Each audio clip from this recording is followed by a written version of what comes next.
Hi, in this video we are going to talk about cell membrane. So here we have a prototype of a cell, and a cell membrane is the outer layer of the cell. So it serves as a physical barrier between intracellular fluid. Let me write it again. So intracellular fluid, that's better, and the extracellular fluid. So the intracellular fluid is the aqueous environment inside the cell, and the extracellular fluid is the environment outside the cell. So a cell membrane regulates the movement of molecules between cell and its environment. It also helps cell to communicate with its environment, and it provides cell a structural support by forming cell-to-cell connections and by anchoring cytoskeleton inside the cell. So these are four main functions of a cell membrane. Now let's look into the composition of cell membrane. So a cell membrane is composed of lipids, protein, and carbohydrate. So the composition of each of those biomolecules differ in all the cell membranes, and it depends on the activity of a cell that a cell membrane surrounds. So let's start off with lipids. So the most abundant form of lipids found in the cell membrane is the phospholipid. And phospholipid has a very unique structure. It has a polar head, which is the blue circle on this diagram, and a non-polar fatty acid tail, which is the black lines in this diagram.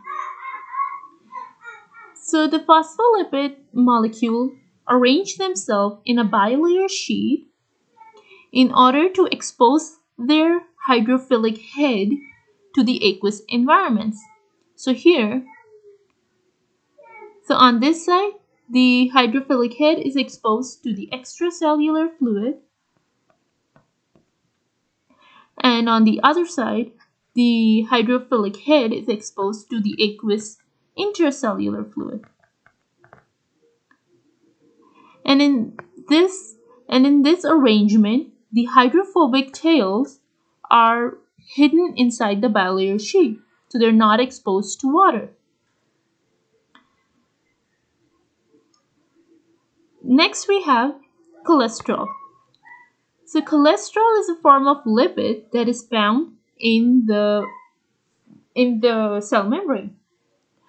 So cholesterol position themselves between the phospholipid heads, and they add flexibility and fluidity to the cell membrane. So in this diagram, the cholesterol is the yellow molecules. Another function of cholesterol is to make membrane impermeable to small water-soluble molecules. So it prevents small water-soluble molecules from seeping into the cell or exiting the cell. Next, we have sphingolipids. Sphingolipids are responsible for anchoring lipid-anchored proteins. And that's all for the lipids. Next, we have protein. So there are two kinds of proteins found in the cell membrane. The first one is the integral protein. So as the name suggests, integral protein insert themselves inside the cell membrane. And they function in transporting and as a receptor in a cell membrane.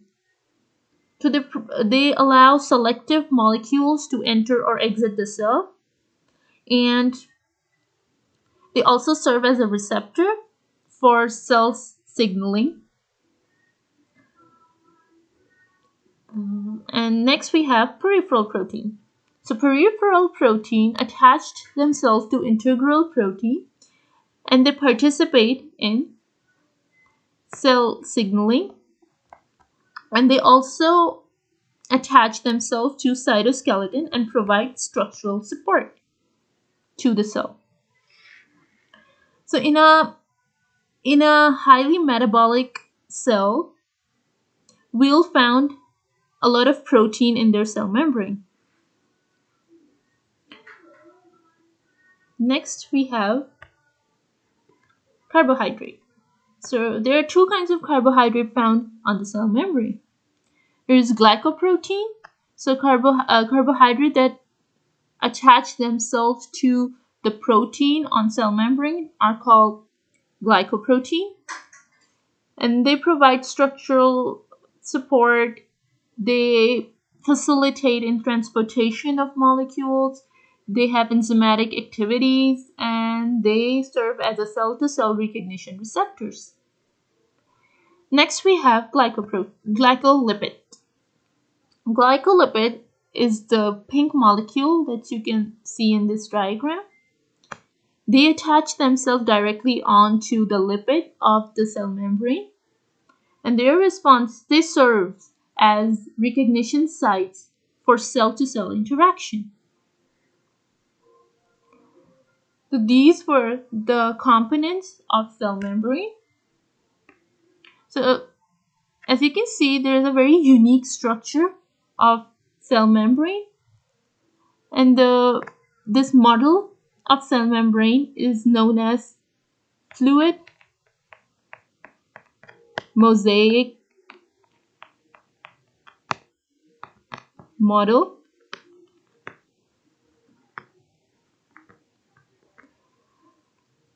And their complex structure allows them to carry on vital function in the cell. I hope that helps. Thank you for watching.